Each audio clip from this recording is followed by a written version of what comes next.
This is the 3-Point Line, and I'm John D. Reinhart. Today, we're going to the tavern. No, not the one where everybody knows your name, but a place that's just as famous. Now, this image does not appear on skippertywhistles.com, but it is made in exactly the same way. If you like the images there, this is how they're made.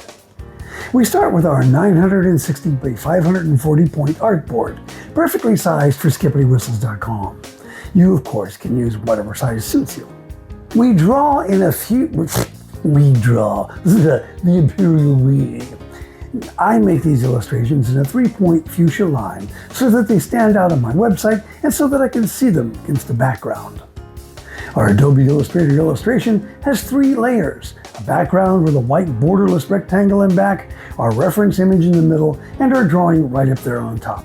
Now the 2 bottom layers are locked off just in case somebody gets any bright ideas. Our reference image is Fraunces Tavern at the corner of Pearl and Broad Streets in the Wall Street Financial District in New York. When you talk about American history, it doesn't get much more American than Fraunces. Built in the early 1700s, the place was a mansion and then a storefront and finally a tavern in which the Sons of Liberty, the original guys who plotted the American Revolution, would meet to make their war plans. During the war, a cannonball from HMS Asia bashed right through the roof in 1775. And this is where George Washington bid an emotional farewell to his senior officers in 1783. She's an architectural time capsule displaying a history of bricks that were used in the 1907 restoration to bring her back to her colonial look. Like any other old house, she's seen her ups and downs. At this scale, our 3-point line is kind of huge.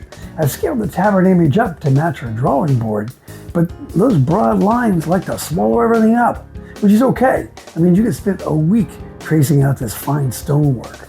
Now, of course, it's an inn, so you got lots of windows.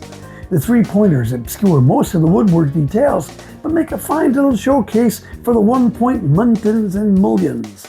With so many windows, there are millions of mullions. You see what I did there? Rather than draw this window 4 times, we'll copy and paste it across the wall, and then we'll drop down to the 3rd floor. But that's not to be. There's something about the aspect ratio that makes the copy window not work. We'll just go ahead and make ourselves a new one and copy that across the 3rd floor as well. There's a lot of stuff on the sidewalks, control box, a car, the curb, tourists. I had thought about drawing them all in single point and graying them out, but I reminded myself this is about the inn, not the photograph. So we're back to some ersatz detailing down here at the ground level. The staircase is a particular challenge, as these people seem to have chosen to mob it. Grabbing those dimensions from the bottom step, we can just march our way up with a copy and paste routine. You seen those comedy movies from the 1940s? Let's give them the old razzle-dazzle routine. So not the copy and paste routine. There's a curved iron railing hidden behind all those tourists. You can just see it sticking out there. Luckily, it curves away from the camera so we don't have to conjure up the arc with our little 1-point lines, just the balusters. Now the windows here along Pearl Street, here's an interesting factoid about this building. When it was young, it was frequented by merchants and sea captains because it was right on the waterfront. The ships docked like literally right there.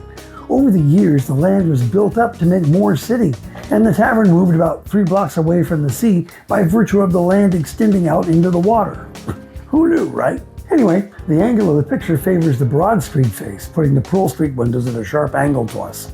Although it's easy enough to draw the 3-point frames, the single-point mullions kind of get lost in there. Now, I've been staying on the windows and the doors and the stairs and stuff because the widow's walk runs around the roof.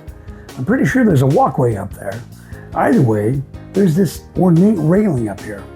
We'll start by making these posts with their wee little pots. At this scale, we can just copy and paste these posts. Yeah, copy and paste these posts. It's like baby talk, without worrying about the angle of their lines, as in who can see them. Now the balusters are shapely, but there's no way we can capture all that detail.